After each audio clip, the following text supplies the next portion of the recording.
It's going now. By girls that hangs over the door.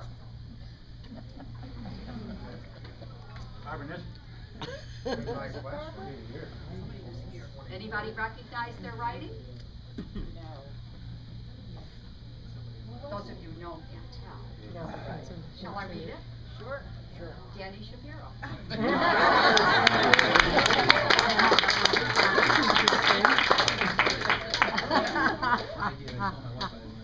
He does remember.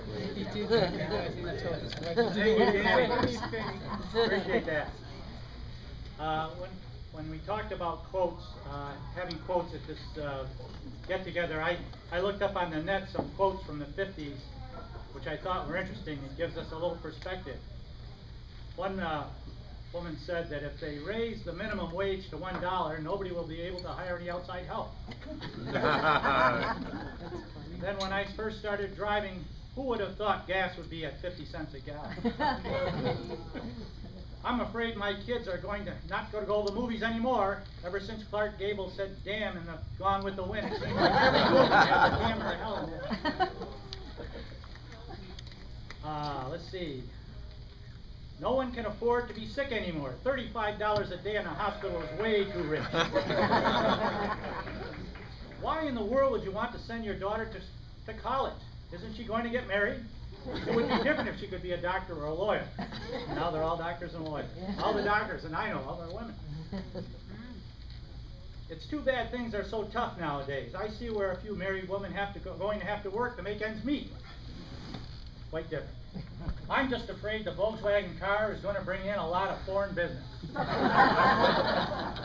If they think I'll pay 50 cents for a haircut, I think I'll just have my wife cut my hair. If you see where did you see where some baseball player signed a contract for $75,000 a year just to play ball? It wouldn't surprise me if someday they're making more than the president. Rodriguez, 46 million. And the last one that I thought was good. I'll tell you one thing: if my kid ever talks back to me, he won't be able to sit down for a week. Now, corporal punishment in my day was a good thing, both in family and in school, and the Freeman people can identify with this. We had a principal named Miss O'Fern. She struck fear in the hearts of every student in that school from grade kindergarten through 8th. And if you had any misbehaving, there were 2 courses of action. One was the cloakroom for 15 minutes of self-evaluation, contemplate your sins, or 2, you go to Miss O'Hearn's office. And that was death row, because there was a tile floor and you could hear the clickety-clickety-click of somebody going, and everybody knew he's dead. And when you got there, you got the ruler on the knuckles and a blood-curdling scream, and that was it for the rest of your grammar school. You never misbehaved again. We never had any problems at Freeman that I can remember. So they never should have done away with corporal punishment. I said I was going to talk a little bit about getting old, and this is sort of personal, myself. Like a lot of you, I'm retired, I'm older, and I'm fading fast. My memory is fading, my balance is fading, my sight is fading, my hearing is fading, and my hair is gone. Like a lot of you people, when I get out of bed, I feel like the morning after. I haven't been anywhere. My wife, Chris, and I, we live in a 2-story cape up in Brattleboro, and now I find myself running out of breath walking down the stairs. When I get downstairs for a while, I can't get off the couch anymore on the first try. It's usually one of these, 3 or 4. Happy hour at my house used to be 4 to 5 o'clock.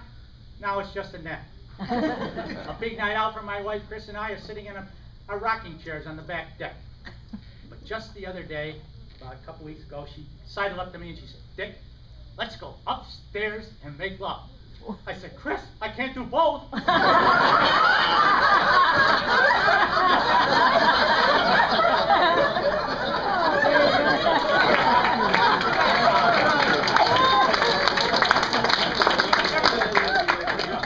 lot of the guys know everything that works hurts, and what doesn't hurt doesn't work. But I want you to know that I still keep a little black book.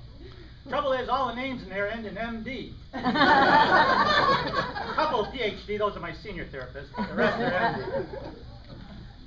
But believe it or not, there's still a group of young women up there in Brattleboro who give me that smile and call me by my first name. course, we all work at the Rite Aid pharmacy. And they all know the last addition to my house was a giant medicine cabinet, which keeps all the male pharmacists smiling, too. I've got at least 25 drugs in that cabinet, and every one has at least one side effect that could kill me. But I keep taking them. Why? Because those guys in the television ads with the long white coats, as Dr. Smith up here, they tell me to. So, you know, I figure when I die, it's going to take the medical examiner about 6 months to find the cause of death. And when St. Peter meets me at the pearly gates, and he asks me, Dick, what happened while you're here? All I have to tell him, Pete, nobody knows. Had a close call the other day. I was in the bank cashing my Social Security check, and 2 guys with masks comes in and robbed the place. Pretty soon the cops came and surrounded the building. What do you think happens? The robbers released me first. I was insulted. One thing I found in recent years is as I get older, I get irritated much easier. And I find myself yelling at inanimate objects. And a golf ball gets a lot of it, you know. Stop, go, fight, break left, break right. Hit that tree, don't hit that tree. How can you not go in the hole? And then I get to the 18th hole, I pick up the ball, throw it in the pond. Drown, you sucker, drown. And I tell my wife I play golf to relax. But it's not just the golf ball that I holler at. The other day I missed a 2-foot putt for a $10 bet. I jump in the car, I storm home, I go through the kitchen hallway, and I accidentally knock 2 of those spatulas, metal ones, off, and they hit the floor with a, you know, ceramic floor, big crash. Oh, I just pick them up, and I'm choking them, and I say, you get back up on those nails, and you stay there. They didn't answer me. And I knew deep down in my heart it wasn't their fault. So then I go across the kitchen floor and I stub my toe in the leg of the kitchen table and I slam the table. I swear to you, SOB, get out of my way. And then I punish it. I give it a good kick. And that only exacerbates the toe injury, and then I'm off to the ER with a self-inflicted wound. But I think the toughest thing about getting old is memory. I write constantly these little yellow Post-it notes, and I stick them all over the house. I put one on the back door knob, I put one on my computer screen, I put one on my golf bag. Problem is, next day, forget to read them. And there's 3 things you can identify this. I'm always losing. My glasses, my wallet, and my car keys. And the car keys are the worst. But I was going to give you a tip. I developed a system how to find them. First thing I do is I check my front pockets and my back pockets. Usually not there. I go to the back door, there's a nail marked car keys. They're not there. I check my front pockets and my back pockets. Then I go to the kitchen table. I look under the newspaper and everything else. They're not there. I check my front pockets and my back pockets. Finally, I go to the bathroom. One last time, I look at the bathroom counter. They're not there. Right. I check my front pockets and my back pockets. Then I do the only thing that's left. I holler out, Chris, where the heck are my car keys? She answers right away and she says, Dick, they're either in the front door lock or the car ignition. My wife, Chris, she didn't come with me tonight. She says she's not going to watch me make a fool of myself again. But she says when I grow up, she'll give it some second thoughts. So I'm hoping by the 60th she'll come with me. Oh. Thank you all for listening.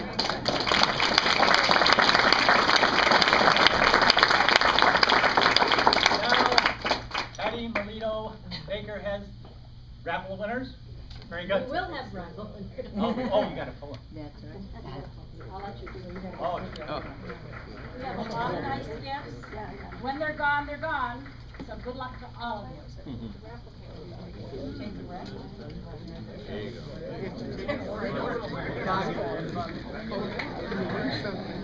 63, 64. Although you know what? Raffle. Okay, I'll take it. Gonna help you. I just want to say one thing is that you've all been generous. Is there anybody that needs to buy a ticket? Are you all set? This fund will go, I'm sure, how they're right into our savings account to be used whatever we need, Barbara? Right. Okay. Night out. And again, I personally want to thank Hulda for letting us use her home, Mary Ann and Barbara, Jane, who am I missing? Jane, again, working with them so this event took place, and I think it went very well. And I want to thank you all.